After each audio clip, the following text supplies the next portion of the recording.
This is happiness, to be everything at once. Be unblinded, be unlearned, be unbridled and unburned.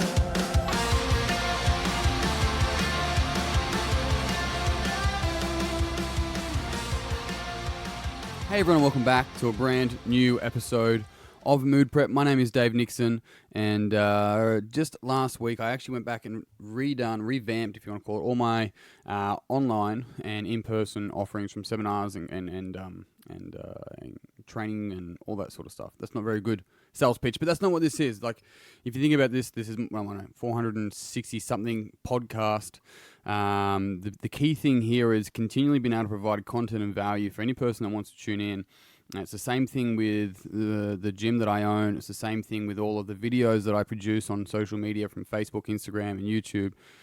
And it's the same thing with all of the offerings that stem from that. Now, I have obviously the gym, Functional Fitness Australia, which we look at a lot more of the objective and sort of how now we're starting to really look at how the subjective components integrate to the objective. But the personal coaching and the stuff that I really delve into mostly in my own personal brand is a lot of the subjective stuff, which is what most of you tune in for anyway.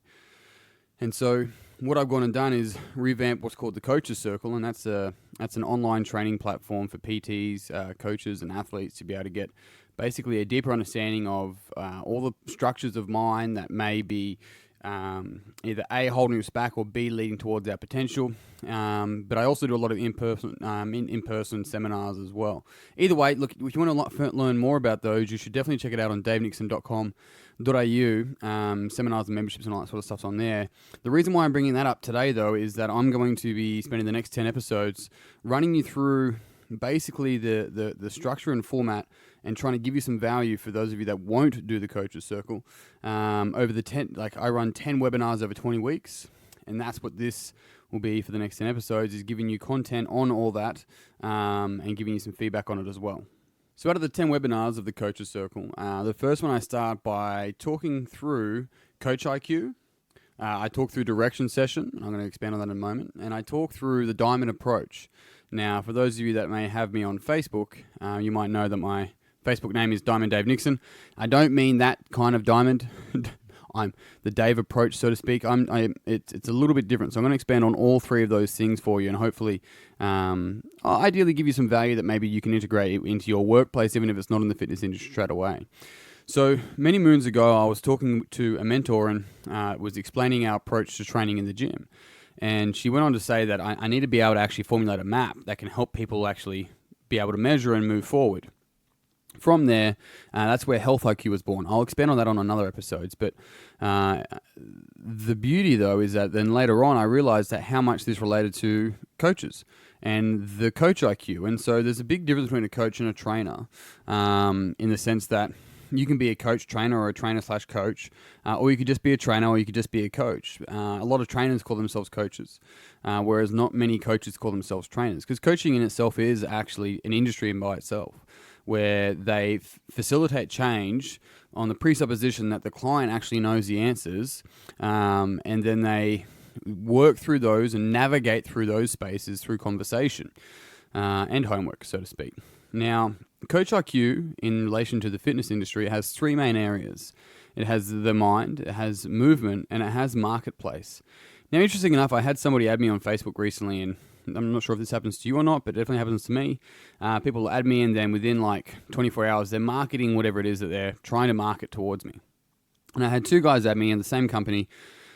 One guy just said, hey, look, this is what we do. Maybe it'd be cool to check it out. So I did, and I was like, look, it looks great, but it's not really for me for that timing, and thanks. No problem, left it there. And then the other guy, basically within a day, didn't know that the other guy reached out to me, so he reached out to me, and I just said, hey, look, one of you guys already sort of reached out to me, and I didn't mean to ignore it, but it gets a bit tedious being marketed to all the time. He went on to say that he just doesn't call it marketing, which doesn't mean that it's not marketing, by the way, guys. Just because you don't call it something doesn't make it not that thing. It's like, we're not here to make money. It's like, that doesn't mean marketing, that doesn't mean that you have to make money. Marketing is taking something to the marketplace that you feel is valuable, right? That maybe you believe in, maybe you love. And so the key thing here is that looking at marketplace for a coach is that if you're the best coach in the world, but no one knows about you, then unfortunately you're probably not the best coach in the world. So the movement part is actually understanding all of the facets of human movement, of strength training, conditioning, whatever it is potentially you want to specialize in. The mindset stuff is, or mind, should I say. I'm not really a fan of the word mindset for many reasons that I've mentioned before, but mind is understanding that it's not just about positivism. It's moving past positivism to actually learning how to really navigate the mind space. And then the marketplace is making sure you know how to communicate to the marketplace and bring products and services to the marketplace that are going to allow you to be successful as well as your clients being successful. And so the 3 tiers there for mind is student, scholar, and sage. They have different sort of, I suppose, prerequisites to be able to achieve that position. For the movement part, it becomes some safe, strong, and sexy. And for the marketplace, it becomes the influencer. Then it becomes the disruptor. Then it becomes the leader. And so each one of these areas have different sorts of regulations to be able to move into that space, and it allows us to map out where we are and maybe what we need to work on. And so within the coaches circle, we start off by mapping out where we potentially are within that framework. From there, we can map out a direction session. The direction session, we then set some targets and goals, and the reason why I'm sharing this with you is because I'm sharing with you my 1-3-5-4 method that I did write about in my book. If you've done any work with me in the past or you're in any of my groups, then you would have this as well. The 1-3-5-4 method is simply going, you have an A1 goal, and it's like, what is, if you were to achieve it, the one thing that would make everything else redundant or also achieved? And then there's 3 B goals, and they can uphold the A1 goal or they can be separate of themselves, but they usually take time. And then there's a C5 goals, and these are usually fun goals or goals that are pretty easy to sort of set and get, basically. Now, from there, the 4, 1, 3, 5, 1, 3, 5, 4, is in reference to the 4 questions you ask. And so when you set the goal, you set out a time frame of when it is. Then you go, why is it important to you? How are you going to get there? And what happens if you don't? And so just looking at those 4 questions, when are you going to get it done by? Why is it important to you? How are you going to get there? And what happens if you don't? And so the why is meant to be pulling us towards something that we want to be achieving. What's the motivation towards? The when, which is first, is allowing us to set a target, basically a date to focus on. So we go when, why, then we go how. And the how, you don't need to know how to do the whole thing. If you're not sure how to do that, then what's the first step is the question that follows, right? And then from there you go, what if? And this is the away from pain motivation, right? And so when we go, what happens if you don't? We need to be able to bring emotion to that and see what happens for us if we actually don't achieve our goal. And so we do that for each goal, and this allows us and allows everyone that I work with, whether it be in a fitness sense or in a coaching sense or whatever, to map out what's important for them moving forward. So they have some direction, hence why it's a direction session. Call it goals, call it whatever you want. Now, where this fits into the diamond approach is that teaching trainers and coaches, but also for me, working on the floor, right? Working in conversations with people. If you look at a diamond, there's multi facets to it. There's multi sides to a diamond, and so we want to be able to look at every situation through a diamond, through all of those lenses, rather than just having one.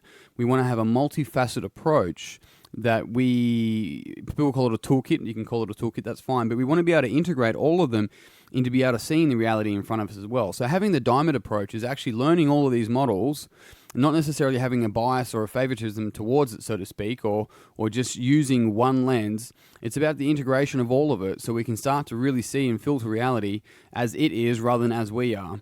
And so we see it objectively through all of these lenses. So the diamond approach and the diamond approach to coaching, the diamond approach to teaching, is the ability to be able to learn all of these models. From the Enneagram to meta programs to a bunch load more, health IQ, coach IQ, and to be able to see what's going on in conversation and with people in front of us and from a training perspective through all of those lenses, including the mind, including the movement, and including the marketplace as well.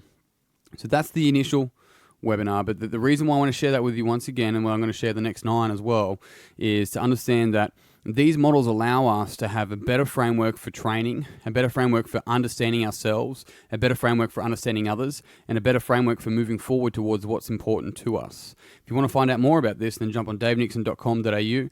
And there is an early bird until December. The actual coaching circle kicks off in February next year, at the start of Feb. And also there is the Conscious Trainer Seminar as well. So look, all of my stuff's on my website. You can pre-order my book on there as well. If you have any questions, as always, please reach out, and make sure you jump in the Facebook group as well, called Beyond the Matrix. It's changed names. I do a weekly Facebook Live in there for Q&As and also a recap on the podcast that we've just gone through. Otherwise, team, that's me done for today. Until next time, peace and pizza. Kick today in the dick. Slay the dragon. I'll see you soon. To be everything at once, be unblinded, be unlearned, be unbridled and unlearned.